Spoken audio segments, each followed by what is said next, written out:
Halo semua, kembali lagi di channel Ngomongin Film. Kali ini kita akan membahas alur cerita dari salah satu film yang lagi viral, yaitu Squid Games. Film ini menceritakan tentang beberapa orang yang direkrut untuk memainkan sebuah game dengan hadiah uang miliaran rupiah. Awalnya mereka mengira bahwa permainan itu hanyalah permainan biasa, namun saat mereka mencoba memainkannya, mereka akhirnya sadar bahwa ternyata mereka terjebak di dalam permainan yang harus mempertaruhkan nyawa mereka. Lalu apakah mereka bisa menyelesaikan permainan tersebut tanpa harus kehilangan nyawa? Wes ra usah kesuwen, langsung saja kita masuk ke alur ceritanya.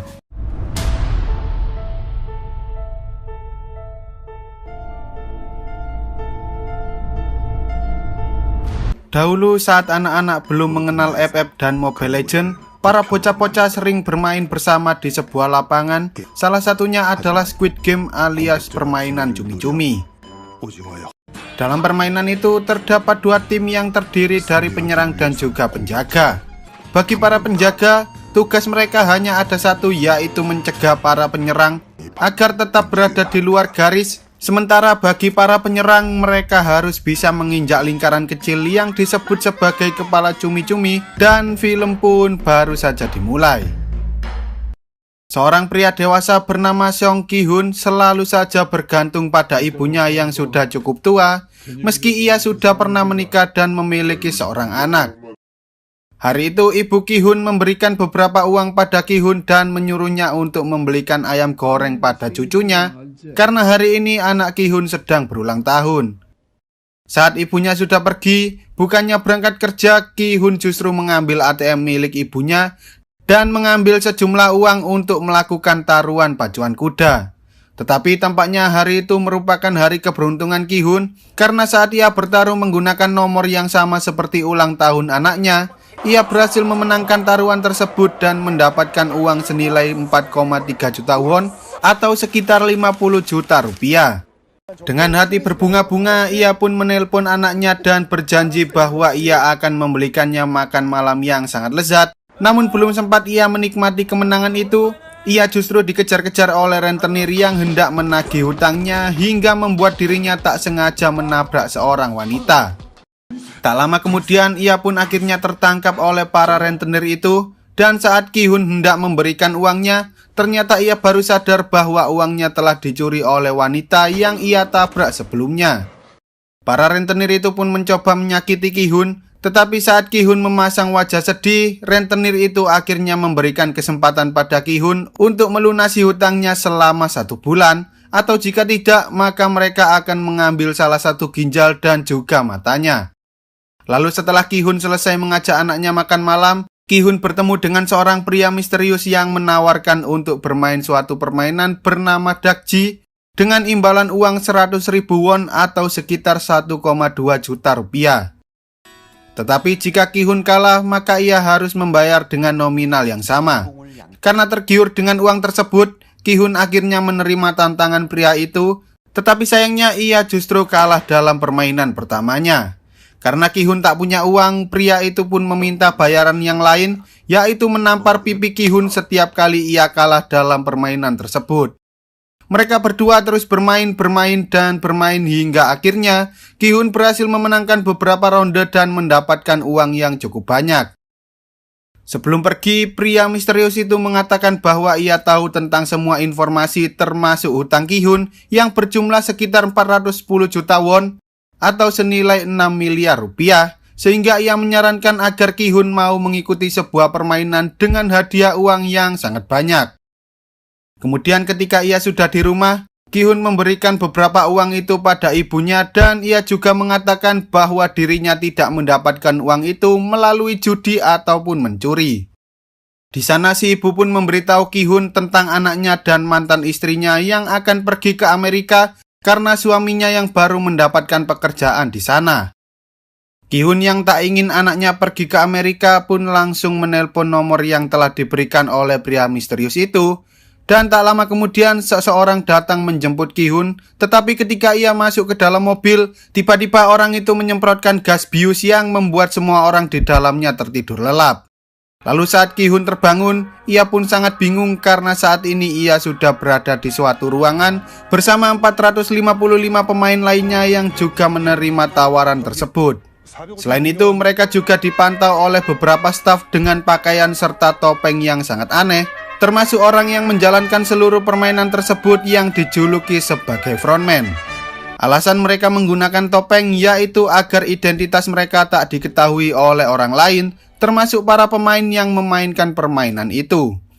Di sana Ki-hun bertemu dengan seorang kakek-kakek bernama Ilnam yang mengatakan bahwa hidupnya sudah tidak lama lagi karena ia memiliki gumpalan di otak atau biasa disebut sebagai tumor otak, sehingga ia ingin bersenang-senang di dalam permainan tersebut sebelum ia meninggal.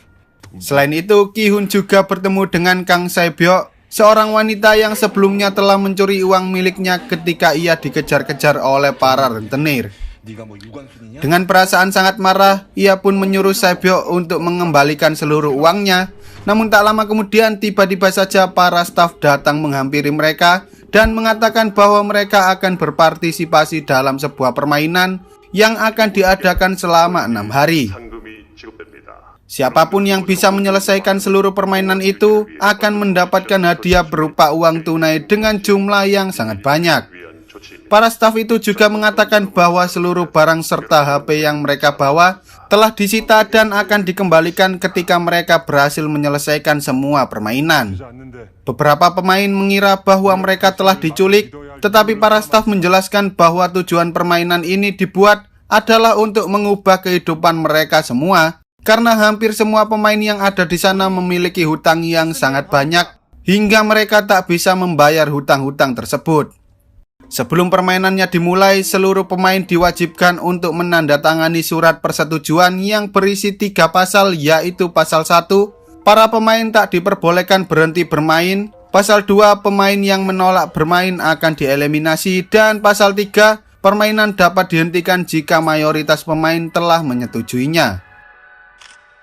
Setelah menyelesaikan semua persyaratan, para pemain kemudian dibawa menuju ke suatu tempat melewati tangga-tangga yang sangat aneh, hingga akhirnya mereka sampai di sebuah lapangan terbuka. Lalu saat semua pemain telah berkumpul di sana, frontman kemudian menyuruh para staf untuk segera menjalankan permainan pertama, yaitu lampu merah, lampu hijau. Dalam permainan pertama, semua pemain boleh bergerak maju selama penjaga yang berbentuk robot ini mengatakan lampu hijau. Namun jika penjaga mengatakan lampu merah, semua pemain tak boleh bergerak sama sekali, dan jika ada yang bergerak, maka mereka akan langsung dieliminasi. Kemudian saat permainan itu dimulai, seseorang tak sengaja bergerak ketika penjaga mengatakan lampu merah, dan seketika pemain itu pun langsung tergeletak tak berdaya. Semua orang sempat bingung dengan apa yang terjadi pada pemain tersebut. Namun ketika mereka sadar bahwa peserta yang dieliminasi akan langsung ditembak mati, semua pemain pun lari ketakutan sehingga terjadilah aksi pembantaian yang sangat sadis. Setelah kejadian tersebut, tak ada pemain lain selain Ilnam yang berani bergerak meski robot penjaga telah mengatakan lampu hijau.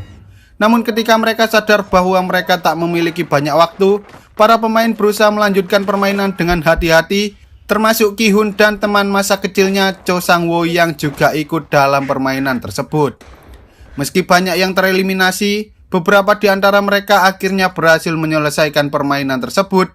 Namun ketika Ki-hun sudah dekat dengan garis finish, tiba-tiba saja ia hampir jatuh terpeleset. Namun untungnya seseorang bernama Ali berhasil memeganginya. Setelah itu mereka berdua segera berlari ke garis finish tepat sebelum waktunya habis, dan orang-orang yang belum menyentuh garis finish pun langsung dianggap tereliminasi, sehingga mereka semua langsung ditembak mati.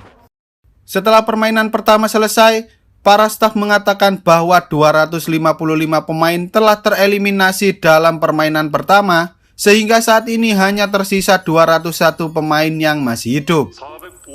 Mendengar hal itu, para pemain lainnya pun mulai meminta agar mereka dipulangkan saja. Tetapi karena para staf tak bisa mengabulkan hal tersebut, Sang-woo akhirnya meminta para staf untuk melakukan voting, karena sesuai perjanjian pada pasal 3, mereka bisa menghentikan permainan jika mayoritas pemain ingin berhenti. Pada akhirnya para staf pun menerima usulan Sang-woo, tetapi sebelum diadakan voting, mereka menunjukkan pada seluruh pemain yang masih hidup bahwa total hadiah yang akan mereka dapatkan saat ini adalah uang tunai senilai 25,5 miliar won atau sekitar 300 miliar rupiah. Uang itu akan semakin bertambah seiring berjalannya permainan karena setiap orang yang ikut dalam permainan tersebut senilai dengan 100 juta won. Semakin banyak peserta yang tereliminasi, maka semakin banyak pula uang yang akan mereka dapatkan. Kemudian mereka pun akhirnya melakukan voting. Namun banyak dari mereka yang berubah pikiran dan memutuskan untuk melanjutkan permainan karena mereka semua sangat membutuhkan uang tersebut. Saat angka voting itu menunjukkan jumlah yang sama, seluruh nasib semua pemain kini berada di tangan kakek Ilnam yang akan memberikan voting terakhir. Dan tampaknya kakek Ilnam akan memilih untuk melanjutkan permainan mengingat umurnya yang sudah tidak lama lagi. Tetapi pada akhirnya ia memilih untuk tidak melanjutkan permainan tersebut, sehingga permainan pun dihentikan dan mereka semua dipulangkan kembali. Sangwo yang saat itu bersama Ali tak tega ketika melihat Ali hendak berjalan kaki ke rumahnya yang berjarak 30 km dari tempat itu, sehingga ia pun memberikan ongkos agar Ali bisa pulang dengan menggunakan bis. Sementara itu, Ki-hun mencoba melaporkan kejadian itu pada polisi, tetapi ia justru dianggap sebagai orang gila. Ki-hun menyuruh polisi itu untuk menelpon nomor yang ada di kartu tersebut, tetapi mereka malah terhubung pada orang lain sehingga Pak Polisi itu pun marah dan langsung mengusir Ki-hun dari sana. Meski semua orang telah kembali dari permainan kematian itu, tetapi tampaknya kehidupan nyata mereka jauh lebih berat dari yang mereka perkirakan, seperti Ki-hun yang harus membayar biaya pengobatan dan operasi ibunya yang mengidap penyakit diabetes akut. Sangwo yang harus membayar hutang senilai 6 miliar won agar rumah serta toko milik ibunya tidak disita oleh bank. Ali yang tak sengaja menghancurkan jari bosnya karena bosnya tidak mau membayarkan 6 bulan gajinya. Sebyok yang harus mencari uang untuk mengeluarkan keluarganya dari Korea Utara, serta seorang preman bernama Doksu yang dikejar-kejar oleh mafia karena memiliki hutang yang sangat banyak. Mereka semua sangat membutuhkan uang untuk menyelamatkan keluarga serta diri mereka sendiri, sehingga mereka pun berniat untuk mengikuti permainan kematian itu lagi. Di sisi lain, seorang detektif bernama John-ho mencoba mencari kakaknya yang telah menghilang selama beberapa hari. Namun ketika ia mengecek ke kosannya, ternyata di sana tidak ada siapa-siapa dan ia hanya menemukan sebuah kartu seperti yang ia lihat di kantor polisi sebelumnya. Keesokan harinya ia menanyakan informasi tentang Ki-hun pada para polisi itu. Lalu setelah mendapatkan alamatnya, ia pun mencoba menemui Ki-hun, tetapi Ki-hun justru mengatakan bahwa ia tak tahu apa-apa tentang hal itu. Lalu saat mereka semua mendapatkan kartu itu lagi, mereka pun segera menunggu di tempat yang sama seperti sebelumnya, hingga akhirnya mobil penjemput itu datang membawa mereka semua. Tetapi tanpa disadari ternyata Sebyok berhasil menahan nafasnya, sehingga ia pun tak pingsan saat terkena bius. Sementara itu, detektif John-ho mencoba mengikuti mobil yang telah membawa Ki-hun hingga akhirnya ia sampai di sebuah pelabuhan. Di sana ia melihat ada banyak sekali mobil yang hendak masuk ke dalam kapal, dan setelah memastikan bahwa keadaannya aman, ia pun ikut masuk bersama salah satu mobil yang ada di sana. Lalu saat para staf sedang melakukan proses daftar ulang pada setiap pemain, John-ho yang sedang menyamar pun langsung menyerangnya, lalu ia mengambil pakaian orang itu dan membuang mayatnya ke laut. Kemudian saat mereka semua sudah sampai di pulau tersebut, para staf pun langsung mengambil seluruh pakaian serta barang-barang yang dibawa oleh para pemain. Tetapi tanpa mereka sadari, ternyata Sebyok berhasil menyelundupkan sebuah pisau lipat. Dari 201 orang yang pulang di permainan sebelumnya, ternyata 187 orang dari mereka memutuskan untuk kembali saat mereka semua sadar bahwa kehidupan di dunia nyata jauh lebih berat dari yang mereka perkirakan. Di sana beberapa orang mulai membentuk aliansi dengan para pemain lainnya agar mereka bisa saling membantu dalam menyelesaikan setiap permainan, termasuk Ki-hun, Sangwo, Ali, dan juga Ilnam. Saat semua orang sudah tidur, pemain nomor 70 dan Sebyok meminta para staf yang berjaga untuk membawanya ke toilet. Namun di sana Sebyok mencoba mencari tahu permainan selanjutnya dengan cara masuk ke dalam ventilator dan menyuruh nomor 70 untuk menahan para penjaga agar mereka tak masuk ke dalam sana.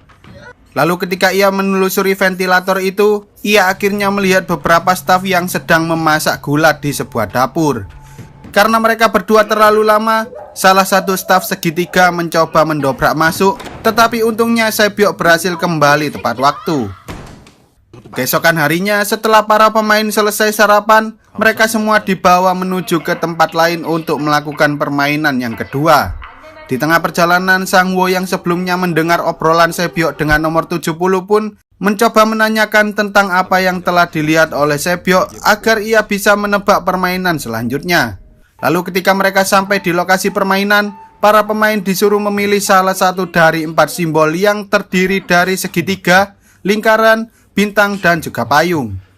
Sang-woo menyadari bahwa permainan yang akan mereka mainkan adalah gulali, tetapi ia tak memberitahukan tentang hal itu pada yang lainnya dan ia malah menyuruh mereka semua untuk berpencar. Sang-woo kemudian memilih simbol segitiga, Ali memilih lingkaran, Ki-hun memilih payung, sementara Il-nam memilih simbol terakhir yaitu bintang.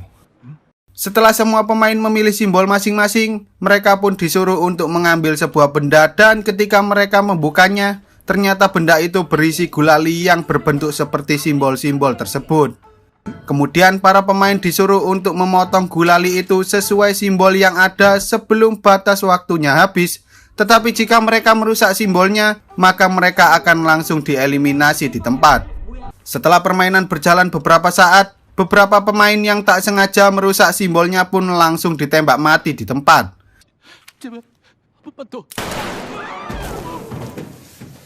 Namun tampaknya para pemain yang memilih bentuk segitiga sangat diuntungkan dalam permainan tersebut, karena simbol itu jauh lebih mudah untuk dipotong daripada simbol yang lain.